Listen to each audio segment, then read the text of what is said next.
ഇതാണ് ലോകപ്രസിദ്ധമായ കുറ്റ്യാടി തെങ്ങ്. വിത്ത് തേങ്ങ സംഭരിക്കുന്ന തെങ്ങ്. തേങ്ങ കിലോയ്ക്ക് 22 രൂപ വരെയായി കുറഞ്ഞ സമയത്ത് പലരും തേങ്ങയും തെങ്ങുമൊക്കെ ഉപേക്ഷിച്ചിരുന്നു. പക്ഷേ ഇപ്പോൾ കഥ മാറി. ആയ കാലത്ത് 10 തെങ്ങ് വെച്ചിരുന്നെങ്കിലെന്നാണ് ഇപ്പോൾ കുറ്റ്യാടിക്കാർ ചിന്തിക്കുന്നത്.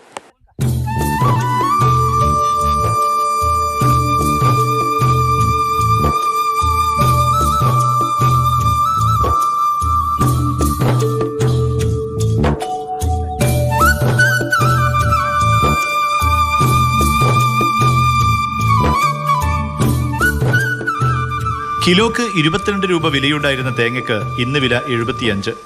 വെളിച്ചെണ്ണയ്ക്ക് ലിറ്ററിന് 450 കടന്നു. കുറ്റ്യാടിയിലെ തേങ്ങാ കർഷകർ വീണ്ടും കൃഷിയിലേക്ക് മടങ്ങുകയാണ്. പറമ്പത്ത് ഇതുവരെ പണിയെടുക്കാത്ത ആൾക്കാരെല്ലാം ഈ തേങ്ങയ്ക്ക് വില കൂടുതൽ കിട്ടിയാൽ വളം ഇറക്കി പിന്നെ കൃഷിപ്പണിക്കാർക്കും കർഷക തൊഴിലാളികൾക്കും പണി കിട്ടുന്ന ഒരു ഇത് വന്നിട്ടുണ്ട്. കുറ്റ്യാടി തെങ്ങിൻ തൈകൾക്കും ആവശ്യക്കാർ കൂടി.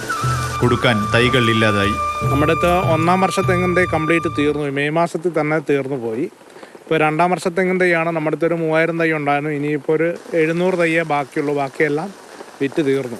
ഇവിടെ ആളുകൾ ഒരു കോട്ടയം, ഇടുക്കി, പിന്നെ തൃശ്ശൂർ ജില്ലകളിൽ നിന്നൊക്കെ എൻക്വയറി വരുന്നുണ്ട്. 10000 തൈ, 5000 തൈക്കൊക്കെ വരുന്നുണ്ട്. പക്ഷേ ഈ ഏരിയയിൽ എവിടെയും തൈയില്ല.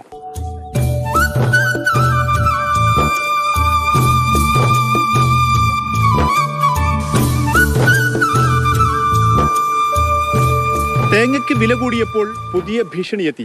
തേങ്ങാ മോഷണം. തെങ്ങിൽ കയറിയും വലിച്ചിട്ട തേങ്ങയുമെല്ലാം മോഷ്ടിക്കുന്നു. അതിനെ CCTV ക്യാമറകൾ വരെ വെച്ച് പ്രതിരോധിക്കുകയാണ് കുറ്റ്യാടിയിലെ കർഷകർ. മോഷണം പകൽ തന്നെയാണ്. തേങ്ങ പറമ്പിൽ വീണ തേങ്ങ എടുത്തുകൊണ്ട് പോവുക, പിന്നെ കയറി പറിച്ചു പോവുക, തെങ്ങുമ്പോൾ കയറി പറിച്ചു പോവുക. 50 തെങ്ങുള്ള ഒരു കൃഷിക്കാരൻ ഇപ്പം വന്നിട്ട് അയാളെ ഫാദർ മരിച്ചു പോയിട്ട് വന്നിട്ട് ഒരൊറ്റ തേങ്ങയിലാണ് മടങ്ങിപ്പോയിട്ടുണ്ട്. വർഷങ്ങളായി പരിപാലിക്കാതെ കാടുമൂടിയ തെങ്ങിൻ തൂപ്പുകൾ കർഷകർ വെട്ടിത്തെളിച്ചു. പക്ഷേ ആ വെളിച്ചം മോഷ്ടാക്കൾക്ക് അനുഗ്രഹമായി.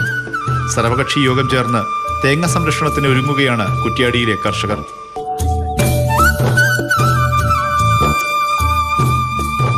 അരുൺ കിഷോറിനൊപ്പം മുഹമ്മദ് ഷഹീദ്, മാതൃഭൂമി ന്യൂസ്, കോഴിക്കോട്.